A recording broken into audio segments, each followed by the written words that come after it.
Did you see what happened at the Bears versus oh yeah, Colts? Yeah. So Pat McAfee was there and he explained exactly what happened. And this was pretty funny. Seth Rollins had this Colts jacket on, like this. Colts people were so pumped that he was there. Oh shit, Seth freaking Rollins is here. They show him, and then he rips off the jacket, and then he has a Chicago Bears jersey on, and he's like kind of yelling in everybody's face in a loud house. And T.Y. Hilton says, "What are you doing? Get out of here!" Kicks him out of the suite. And then he got kicked out, escorted out of town, straight out of the tunnel, all the way back to the town where he came from in Iowa. We don't want to hear. And then Chicago Bears are going to lose. So a lot of people are saying, "Was it Seth Rollins?" People not know that Seth Rollins is a Bears fan. Of course, he was gonna troll all the fans there. I think, by the way, he did tweet out that night, "I hate football." So I don't blame him. They are horrendous. Offensive line is atrocious. But yeah, it was not pretty. I mean, they started kind of coming back a little bit at the end, but it was too much. I watched that game. They had many opportunities to score points. No DeForest Buckner either. Like, what about that? Oh, well, what about that play where what they try to do an option on 4th and goal or something like that? Like, I don't know, but poor Seth freaking Rollins. He deserves better. What's up, Angel? Jorge, don't forget, after this, we will be jumping on to do all 4 compas. So make sure you guys stay tuned. We're going to jump to another live stream, so make sure you guys jump in there. Dan and Dago, Vic, the producer, will be there. We'll talk about everything Monday Night Football. Are the Bengals dead? Is Washington for real? Hey. Are the Buffalo Bills better off without Stephon Diggs? We're going to get into all that, so make sure you guys tune in. Gilbert. Yeet. So, Monday Night Raw, Gilbert. And I was going to start off with the Roman Reigns thing, but this was just way too big. Monday Night Raw, Jey Uso ends up fighting Jorge. That's a strong possibility. Doug Peterson being the first coach fired. Especially because they have a tough schedule coming up. Well, every game is a tough schedule for those guys. So Jey Uso fights Bron Breakker. Bron Breakker is a young guy. He just came into the main roster. He beat Sami Zayn for the Intercontinental Championship. And then Jey last night, hard fought. It's like Sheamus says, banger after banger after banger. So yeah, they really had banger after banger. And then Gilbert, the unthinkable happens. Here we go. I can't get hit for this because this isn't all right. Look at this. This is what happens.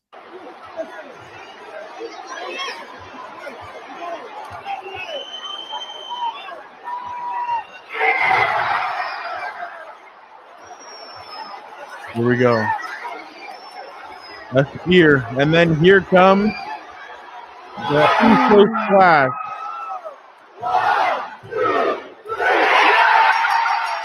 Finally. And Gilbert, if you want to hear how it really was, look at Rhea Ripley takes off running into the thing when Jey wins. She finally interested? They has a belt.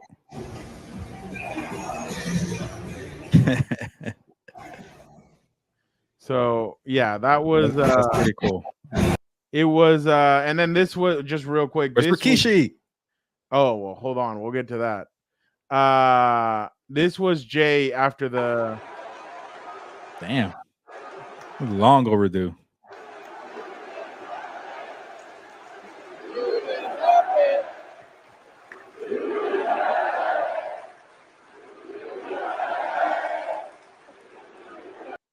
So obvious, and then let me just freaking throw this out here. His second interview after he wins the championship. Jay, I got one thing to say. Come on. You did it on your own, Oos. I mean, that's about time, Jackie. Not at Roman. Always. What can we expect from the new Intercontinental Champion? We're gonna keep it yeet around here. We're gonna keep it yeet around here, Jackie. Don't switch up. How you celebrating though? It's the real. Oh, okay. The other one's the one that's married to Naomi, right? Yeah, no, not Jimmy. By the way, speaking of Rikishi, he tweets out please pray for my son Jimmy. And everybody's like, yo, is he okay? Like, what's going on? And then obviously a lot of media reports came out. No, Jimmy's fine. He just said pray for him. So yeah, nobody knows. For him to win a belt or what? I don't know. Well, it was Jimmy, not Jay. So I don't know what was going on there. No, but I'm saying, does he want the other son to get a belt? I don't know. Wrestling's fake. Braden Fehoko, damn, Tua got buffed. Oh my god, wrestling's not fake; it's scripted. But going back to okay, you're going too far for Fernando there. Winning that championship meant a lot to Jay because he said, "I want to win a championship on my own." Yeah, and that's the thing when you come up as a tag team, the Hardys, Edge and Christian, the Dudley Boys, guys like those guys, it's really tough to separate yourself and win other championships. Matt and Jeff did it. Edge and Christian did it. Those guys did it, but it was Jorge, you're horrendous.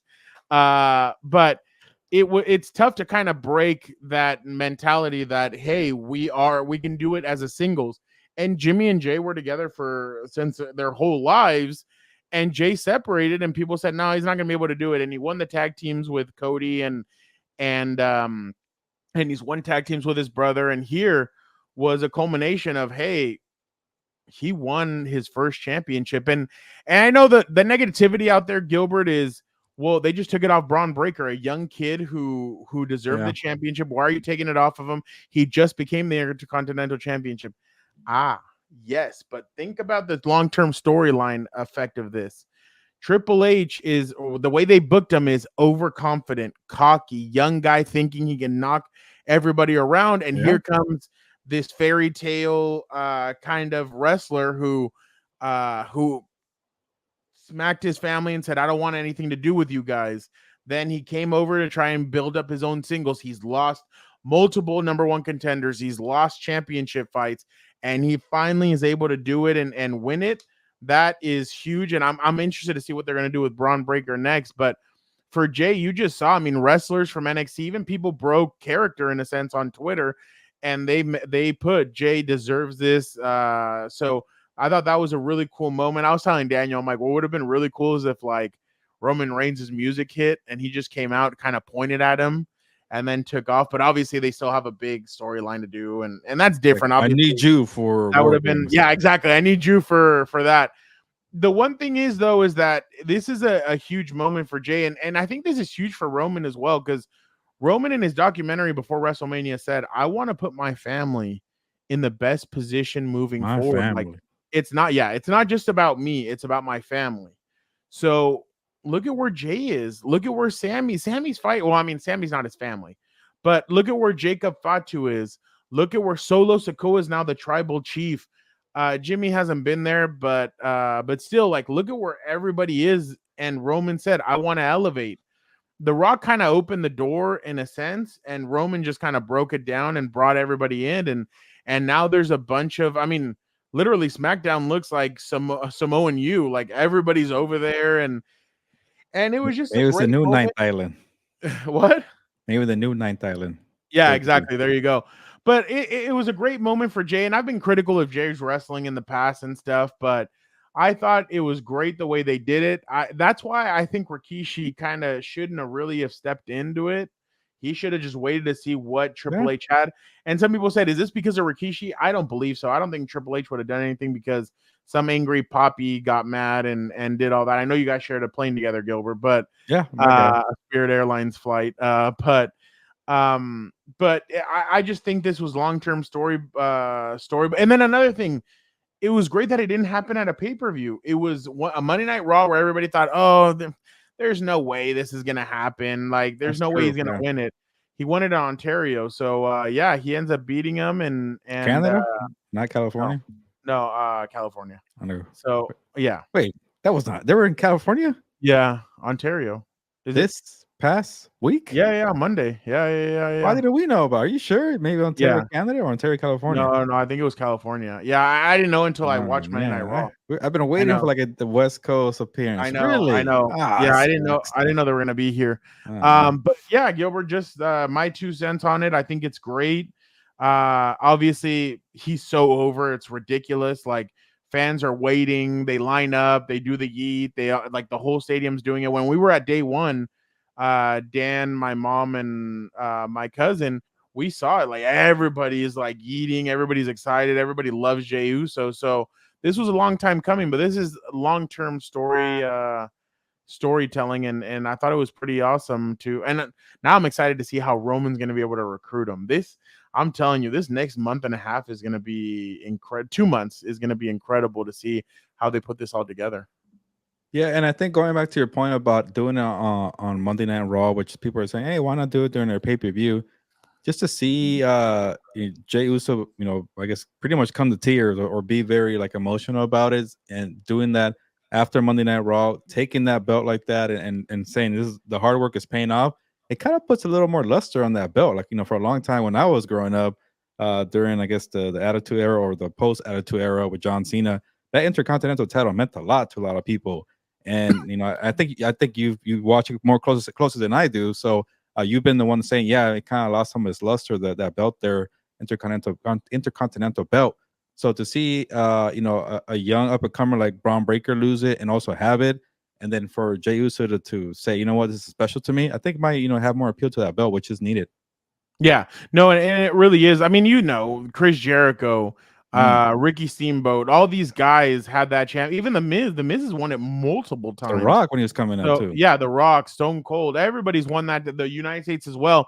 By the way, they're supposedly coming out with an Intercontinental and United States for women as well. So that's I've thought that with so much talent now on the roster, they've needed to do something like that, because 4 belts, the tag team and the two championships, I thought that was I think they needed more, and I'm glad that they're finally realizing that, because I think the women are really starting to make noise, and you have a lot of up and comers that are waiting. Roxanne Perez, we interviewed her at WrestleMania in LA. Yeah, I don't know if you remember. She was the girl that she would take the bus to Booker T's school. Little, like, she's tiny, but she actually came out on NXT and started telling CM Punk, like, there's a huge storyline that she's looked up to CM Punk and AJ Lee her whole life and everything, and she's a heel right now. And she told CM Punk, I wish I would have grown up a Drew McIntyre fan. And then she's like, I hope he ends your career. Wow. And there's rumors that supposedly at WrestleMania, her and AJ Lee could end up wrestling, which would be cool to see CM Punk's wife back in the company. He keeps on teasing her, and a lot of people keep on teasing her that she might come back. So that was pretty cool. But yeah, Gilbert, I thought again, I'm very excited for Jey. I'm excited to see what he's going to do. Obviously he's worked very hard. He was one of the highest wrestlers that worked matches last year. He is a workhorse, and I know how excited they are about him. So congratulations to Jey on that. And speaking of Rikishi, Gilbert, again, he's not happy about something, and he said it on his podcast. Here we go. Let's hear what Rikishi had to say on his pod. Oh shoot. I don't know. I think Jacob, it's just my humble opinion, and I don't know. I think Jacob is being pushed too fast. When you go to Cody, where do you go from there? Cody is the guy right now. I've said this before. Let Jacob rampage through the whole roster. Give him a couple of those enhancement matches. You know what I mean? To build, he don't need but 3 minutes to. Again, we've seen Jacob however long he's been on, a couple months or whatever. But is there anything Rikishi has different have you seen? You can only do so much on the run in. So he wants that Goldberg treatment. Two things on this.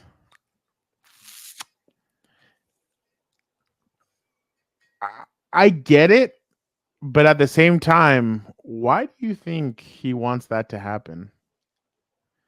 More attention for his kids? Solo? Oh. More attention. What is he to? Is he like his nephew? His cousin. He's Jacob is his nephew. Okay. So the thing is that obviously Solo is the factor, the big factor. But the thing is, Cody, not this week, but 2 weeks ago or 3 weeks ago, he said he's like, I want to give you an opportunity for the championship, and he's looking at Solo, and he's like, I'm not looking at you, Solo. I'm looking at Jacob Fatu. and the crowd went ballistic. And I get where Rikishi's coming from. I do think that Jacob needs to be put in different matches. Like, let him squash let him squash some wrestlers. Let him get the feeling of it. You don't want him to go up against Cody. Cody's big time. I mean, there's a reason. By the way, congratulations to Cody. Right now, he's a top 5 seller for Fanatics. Not top 5 WWE, Gilbert. Top 5 LeBron, Messi, Ronaldo, all those guys. He is top 5 right now in Fanatics. So congratulations to Cody. But Cody's at the top. Why are you going to have him wrestle at the top if he's maybe not ready for it? So I agree with him, but at the same time, don't try and sell us on all this. Like, we know that your son is very important to you. It's hard to keep up who are your sons. That's why maybe he's doing it. But yeah, but I mean, like, get out of here. Like, we all know that's what you're looking for. Like, you're looking for your son to be protected. And I get it. And again, Gilbert, I've told you, I'm actually fine with what Solo's done. I think Solo's done a great job. Yeah. I think him being the tribal chief has been fun. I love what he did 2 weeks ago when he's like, he don't even like you. Like when Roman and Cody were standing in the ring and everything. So I thought that was pretty fun. So he's like, y'all friends now? So I think he's been fun. So again, whenever the wise man comes back, whenever Jimmy comes back, and I think Bad Blood may be when we see one of them. One of them has to come back. But I think it's coming up. By the way, speaking of Bad Blood, Gilbert, I sent it to you. I want your thoughts before I give you my thoughts. What did you think of the promo between? So just to give you guys some context, Cody Rhodes and Roman did not show up to SmackDown on Friday. Instead, they shot a promo from Georgia Tech Stadium. And they're in the middle of it. It's night. They have a couple of cars pulled up. The lights are on, and they basically cut a promo from that stadium. And Roman basically tells them, this is my stadium. I bled here. I had sweat, blood, and tears. Was he good as a football player? I don't know. Roman was good. I mean, he was a starter. I mean, that's the same thing, though, with The Rock. I mean, what are you going to say about The Rock? All right, so he bled there. Okay. Yeah. No. He played. He played. He did play. Stats and everything. By the way, when you see that picture of him, he looks so fat when he was a football player. And now you see him in, like, same as The Rock. By the way, did you know in the scene in Fast and Furious, speaking of it, Jorge brought it up. You know the scene when The Rock is, maybe you don't remember, Fast and Furious 7, when Jason Statham beats up The Rock and The Rock is in the hospital? Yeah. You're okay. So The Rock is actually watching Miami Hurricane. Oh, his own game? Yeah, you could see The Rock sacking the opposing quarterback. I didn't know that. Wow. So, yeah, when he's sitting in the hospital, you can see that. So it was actually pretty funny to see that. Oh, my God. Jorge, chill. I was just bringing that up. But appreciate you still being here, Jorge. You're the man. But going back to that, what did you think of that promo? Because that's what I think, real quick, is going to happen when they go to Netflix. Stuff like that. And that, yeah. Well, go ahead. Yeah, I thought that was pretty cool. It kind of had like a big game feel, or even like a big fight kind of feel, where they have a lot of promotions, and it's like, hey, grab a chair and you grab a chair and let's have a face off and just stare at each other and say why we're gonna win. But obviously they're not facing each other. They're gonna be tag team partners, and it's a good build up for that. Like, hey, this is something that's not gonna happen very often. This is, maybe once in a lifetime. Two of the best rivals, being on the same side, for whatever cause they want to do. But at the same time, let me remind you, who's the better one? Who's the one that has worked the hardest? Who has earned more? Who did it their way and nothing was given? So I like that kind of back and forth there, like a pissing contest. Well, I was bleeding on this field. I was sweating here. I earned everything here. So this is my stadium. And then, Cody, what are you going to say to that? Oh, yeah? Well, my parents almost died over there in that backyard. My family almost, my brother, this and that. I'm like, all right, Cody, you topped it, because I seen some of those documentaries about wrestling circuit in the 70s or 60s. It was not easy to make it, or just to kind of go through the night. So, yeah, both of them had their own struggles going through it. But I guess, and Cody, to an extent, obviously his family did a lot before he was born, but he also went through his kind of path to make it, going to AEW, taking a chance on himself, building a company, coming back, doing it the long way. Nothing was given based on his name. So it was cool to kind of see that, to remind each other, because we all know Cody's story. He has to finish the story, and it's kind of like Roman being like, you know what? Don't forget about mine. That's why you're here on my field. And I kind of like that from both sides. And it didn't feel stale or here's a reminder that we all know, like Kurt Angle, we all know you won a damn gold medal with a broken freaking neck. I didn't feel that way, so it was something that felt like, okay, there was a good thought to it and good directing and good producing. Yeah, no, I thought it was fantastic. The incredible part to me, Gilbert, was at the end. You're in my way. Like Roman tries to leave, Cody stands in front of him. He's like, "You're in my way in life," and you're like, "Oh, shoot, like, all right." Like, okay. I thought that was great. I thought the promo was great. I'm interested to see if they can work together. If they can work together in the match, how they're gonna work together. If somebody's gonna come back, I don't think Roman will screw Cody. If anything, I could see Cody kind of screwing Roman, in a sense, like. So I'm interested to see what's gonna happen. By the way, I do not want to see Cody in the what's it called? In the match when they go to Wars, the what's it called? Survivor Series? Yeah, Survivor Series basically, but I don't want to see Cody in that match. I just want bloodline. Nothing outside. I'm with you. No whites. I don't want any of that. I just want the familia. But Gilbert, before we go, yeah, great promo. Guess what comes out tomorrow? Tomorrow, Wednesday. I don't know. The Vince McMahon Netflix. Oh, on Netflix. I saw the promo that they had on Netflix. Yeah. So Gilbert, I like how they're putting that when they're about to take on WWE. That's interesting. People thought that this was gonna be a documentary to help smooth things over for Vince. Oh. Guess what Vince comes out and says? And I quote, okay. I do not regret participating in the Netflix documentary. The producers had an opportunity to tell an objective story about my life and the incredible business I built, which were equally filled with excitement, drama, fun, and a fair amount of controversy and life lessons. Unfortunately, based on early partial cut I've seen, the doc falls short and takes the predictable path of conflating the Mr. McMahon character with my true self, Vince. The title and promos alone make that evident. A lot has been misrepresented or left out entirely in an effort to leave viewers intentionally confused. The producers use typical editing tricks without of context footage and dated sound bites, distort the viewer's perception and support a depictive narrative. In an attempt to further their misleading account, the producers use a lawsuit based on an affair I ended as evidence that I am, in fact, Mr. McMahon. I hope the viewer will keep an open mind and remember that there are always two sides to every story, which is a lie, Gilbert. Why? There's always three sides to a story. Or your version, my version, and the truth. Public. Oh, the truth. There you go. Maybe four. I don't know. No, screw the public. Bud Gilbert. Yeah, go ahead. Bud Gilbert. According to Puck News, after seeing early footage of the docuseries surrounding him, Vince McMahon tried to buy the project back from Netflix, allegedly. Vince had endeavors. Ari Emanuel chime in too, also voicing concern about the doc's treatment of Vince's alter ego. Netflix refused to let the project go. That means this thing is going to be juicy, Gilbert. All right. I'll watch it tomorrow. Oh, I cannot wait to watch it. This is no shark cage talk. Oh, thank you, Jesse. We're going to get into that right now. Jesse, you are the man. Gilbert, what are you expecting from this doc since you saw what Vince McMahon sent out?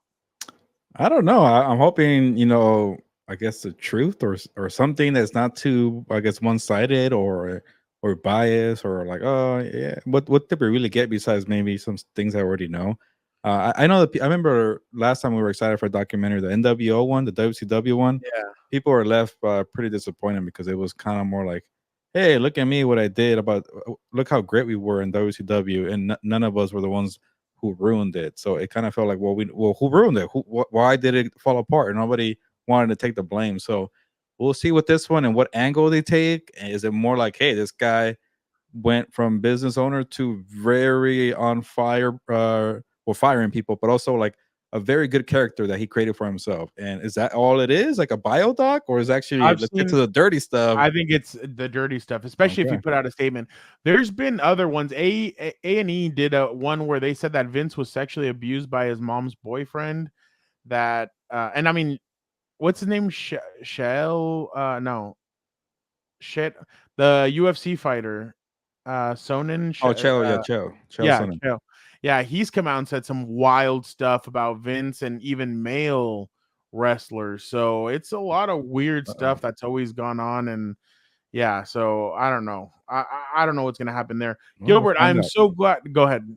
Oh, so we're gonna find out tomorrow. Yeah, that's gonna be interesting. Jesse was reminding me, Gilbert, yesterday, Liv Morgan last night, Monday night, Liv Morgan and Dominic Mysterio were celebrating.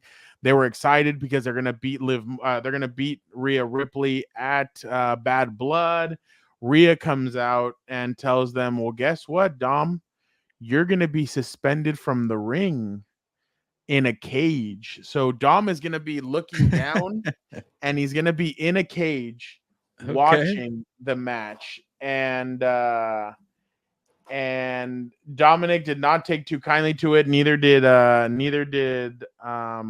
They were not happy about it, and they could not believe that was going to happen. So he is essentially going to be suspended from the ring. He's going to be looking down, and this is going to be interesting because, I mean, if you remember, Dom said in a podcast that that he remembers that they were going to suspend him from the ring when it was him and or when it was his dad against Eddie Guerrero for custody of him. So this kind of feels like a custody match between Rhea and Liv. What are your thoughts on it being a shark cage match? I like it. It kind of goes back, like you mentioned, Eddie Guerrero and Rey Mysterio custody of Dom match. Obviously, I'm assuming Rhea Ripley wants nothing to do with Dominic Mysterio, but hey, maybe she gets custody and she beats him up a little bit, not in a good way, in a different way. So I don't. It's a good storyline. I'm glad they're keeping it going. They're trying to milk it, I feel like, right now, but hey, this is probably the last piece of the pie here for the storyline. Yeah, I think this should be the closing. This should be the closing end of this. I think this is basically it. Like, there's no reason to keep this going. I mean, if you want to revisit it later, I guess. But I just think that we're kind of at that point where they need to kind of turn the page on it and move on, because there's other stories to be told. It seems like the Finn Balor and what's it called? Finn Balor and Damian Priest could last a while. I know they're wrestling here, but I think I think they need to. I think they need to cut this story here. But I'm so excited to see him suspended from the ring. Like, I think that's going to be funny. I think he's going to be freaking out, and I really think that he is gonna love this. But I'm telling you, this is gonna be pretty sick. I don't know what I'm really interested to see what they're gonna do with this. Yeah, we're gonna find out in 2 weeks for Bad Blood. And is it at the Georgia Tech Stadium, or is it gonna be where the Hawks play basketball? Or do you know what? No, I think it's gonna be no, I actually think it's gonna be inside of what's it called? It's gonna be a stadium event. Yeah, I think it's I think it might be at Mercedes-Benz. In where the Falcons play. Wow, that's that massive stadium. So let me look that up for you, because I think that's where it's gonna be at. Let me look that up. I was thinking, like, did they do it at the Georgia Tech Stadium? Because it's pretty cool. It's a stadium fight, but you don't think about a stadium event for that kind of pay-per-view. You usually think about State Farm Arena. Oh, okay. What was it called before? Isn't that the one? The Mercedes. Is that the one in Arizona that Danny keeps making fun of me for saying state fart? That's in Phoenix. But okay, all right, just two of them. All right, there's two of them. They are. I can see why they're also really putting a lot of effort into this Bad Blood event because of a stadium event. So, okay. So, Gilbert, by the way, just real quick, I've been trying to find this video. I finally found it. So, you remember Dom was in prison before, right? Yeah, 30 Dom. Okay. Allegedly. Watch this. Yeah. Believe it or not. I can't. You're not. You're not. I can't. You're not. I know you're figure this out. We're gonna go find Adam. We're gonna go find Adam right now. I cannot believe her. She's I can't be locked up again. That's pretty good. Yeah, that was it's a lot of fun to see what they're doing. But